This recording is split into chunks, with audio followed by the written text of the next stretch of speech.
I want to talk about like the long distance running. So when I explain this to like friends, they're like going, "Oh, so he does like a 10-mile run." I'm like, "No, he does hundreds of miles of running." So how does the running and beer kind of go hand in hand? Because I know like when you go to these different places, you like to find different breweries to try out. Like when you're in Scotland and England, you run and you try all these crazy beers. Like, what has been your experience with that so far? Anytime we travel overseas or travel anywhere for a race, I think I learned my lesson early on. I went to run the Old Dominion 100 miler, and instead of doing our partying after the race, we did our partying before the race. And Okay. I think by the time I got to that race, we'd spent maybe a week in DC drinking and having a great time, and then it was race time. And that was my I believe that was my first did not finish race. So Okay. now we always make sure to do our partying afterwards. But So the last one you just did, wasn't that like 200 some odd miles or something like that? If I that was remember correctly? 268 miles. It was a spine race. 268. Yeah, 268, the spine race in Great Britain. Just an absolute fantastic time. I didn't finish it 2 years ago and had to Mhm. go back and get a finish there. So it was a good redemption story. Heck yeah, no, that's awesome. So did you have any nice craft beers when you was over there, or was it just more run of the mill? I was when my wife and I went 2 years ago, when Natalie and Mhm. I went. We went to after the race. We went to Prague and did the whole Pilsner Kel thing. And, Wow, yeah. had a great time drinking there. I had yeah, the Czech Republic was one of the cooler places I've ever been to drink, and we Mhm. had an absolute blast there. This time it was more focused on racing. Of course, I had a maybe 2 or 3 days in London after the race to recover, and I hit the pubs and things like that. But I was traveling solo and didn't want to get myself into too much trouble.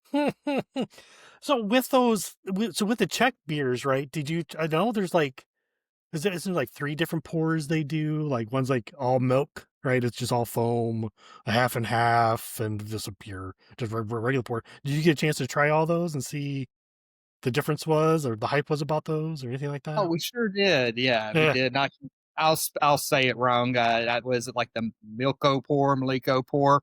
The people on the internet will, I'm sure, just come a after me blurry for too. this. Yeah, that's all right. No, I've it's been yelled at fine. for dumber things. So, Oh, heck um, yeah.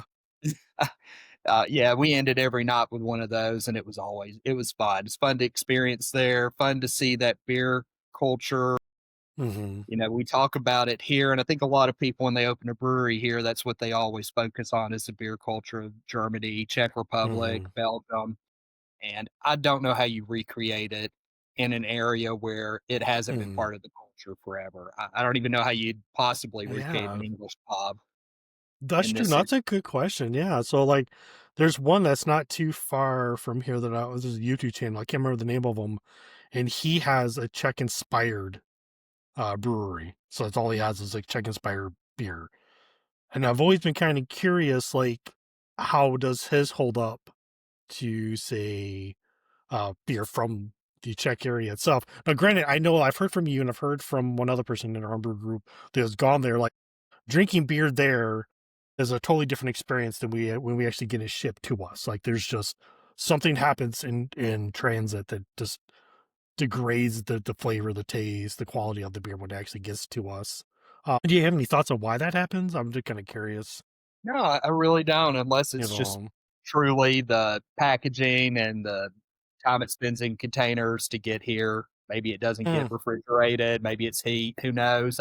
I know that's, nothing about the whole distribution process, I guess but that does make sense because, like, I've noticed that too. If I've let beer sit, so behind me is my beer fridge. I have a little beer shelf right there. So if I let certain beers sit too long, I've noticed when I put them in the fridge, there is a slight off flavor. I don't know what it actually is, but I think I just let it age too long in a warm environment instead of being in the refrigerator where it can still last or shelf life a little bit longer on it, which I find that's pretty interesting too. That's a topic I would definitely like to get in with somebody eventually. I'm still learning for the audience. Like I've been doing this for this is my third year being a home brewer, so I don't have a whole lot of experience. I think I make okay beer for the most part. But there's a homebrew competition coming up. I'm tied for first, so we'll see if I can pull the win tomorrow or not. Let's see. I'm kind of excited. See how that one pans out. There was something I was gonna ask about. Oh man, if it was something about your travels, as went bye bye. So I apologize for that one. But it leads me into so